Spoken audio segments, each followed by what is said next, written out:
Up and running. Okay, good morning. Let's see if I can find me. Good morning, good morning. Ooh, there I am. Running.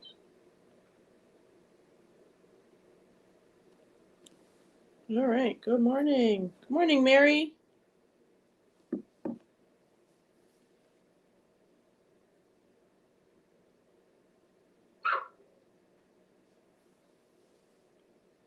Morning, Penny. Good morning, Vicky. All right, here we go. New system up and running. Sorry, like I look really orange today. Like I don't know what's going on. But we're gonna work with it.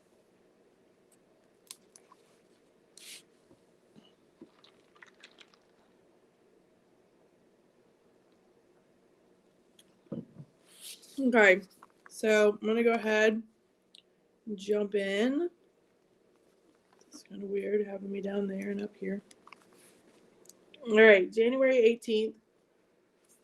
Yes, always got to triple check now because the wrong date. Who you really are.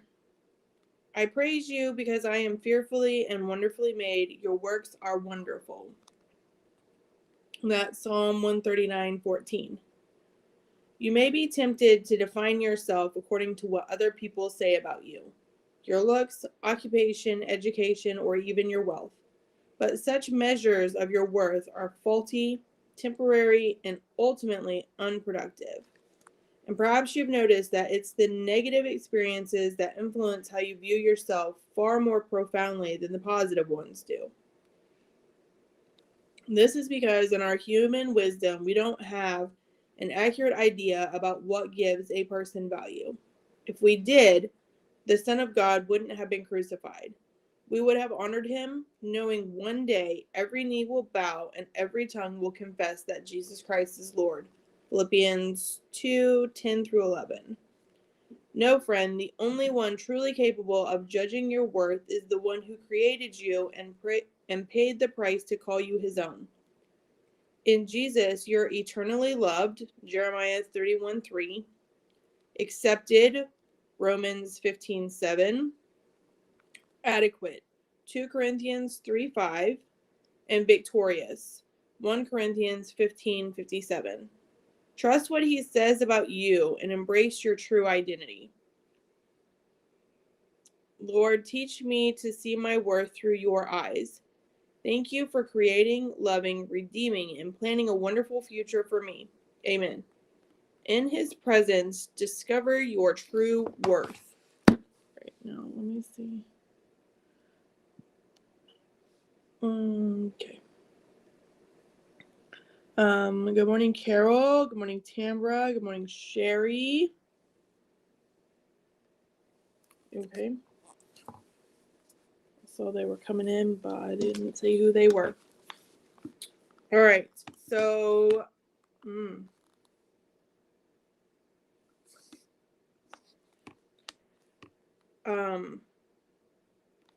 I like this.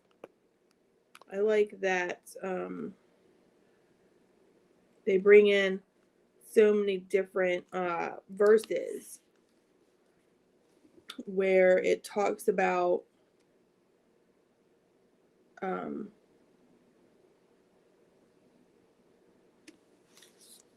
just who God says you are.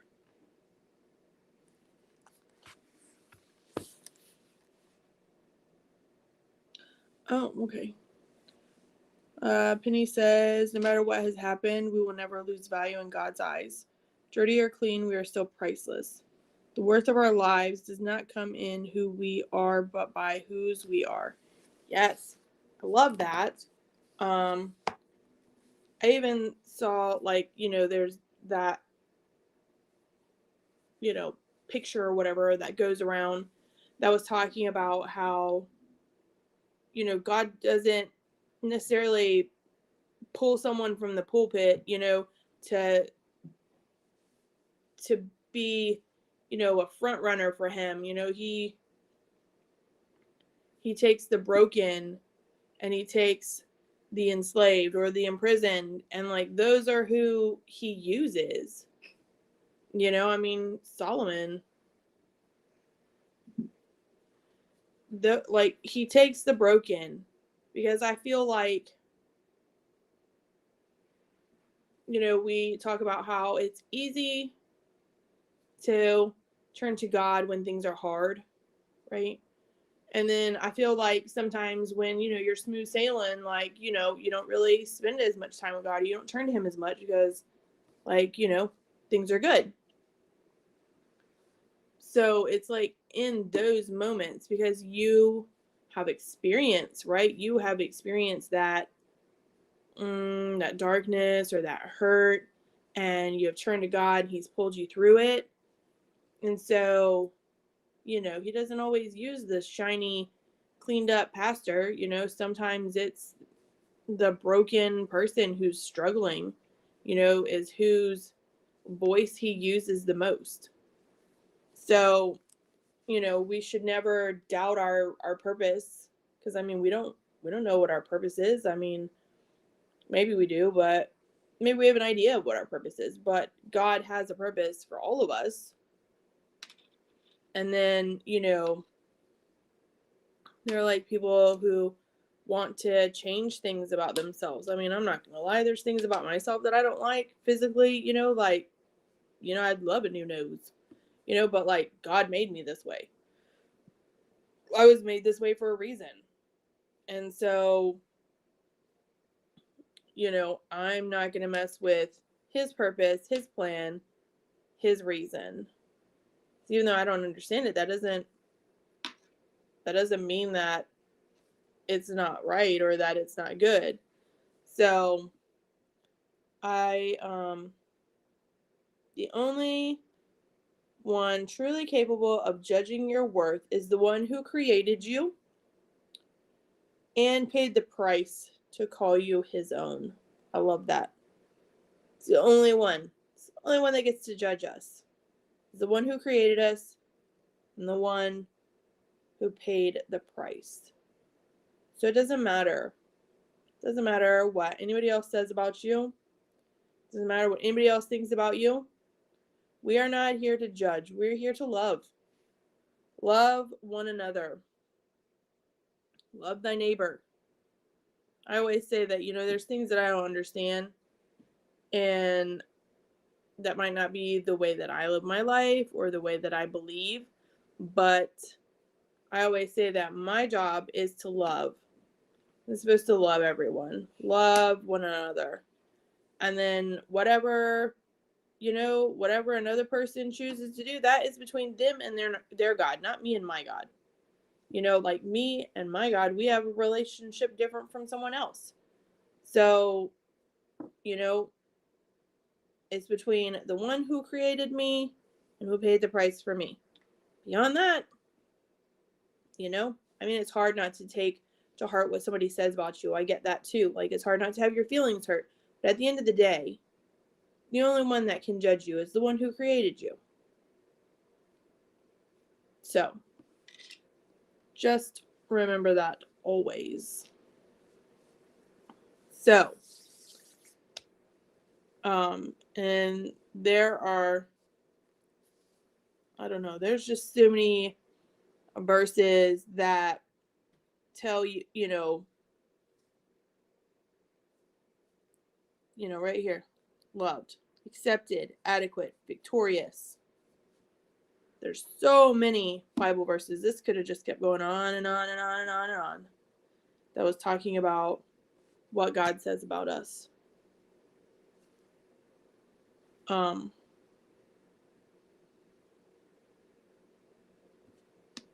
Yes, Carol. Yes, Tambra. Yes. You were made just the way you are for a purpose. Yes. Only God can judge you. Love it. All right, let's go ahead and we'll close this up in prayer here this morning. And I'll see if I can shut all of this off so that hopefully everything goes smoothly for the person who's on it tomorrow. All right. Yes. Dear Lord, I just want to thank you for this new day. I want to thank you for this opportunity to come together. Lord, I thank you for the reminder that you're the only one that gets to judge us. You created us. You paid the price to call us yours. So you are the only one who can judge us. Lord, just help us to push into that. Help us to just be mindful of that, Lord. I know that, words can hurt, words can sting.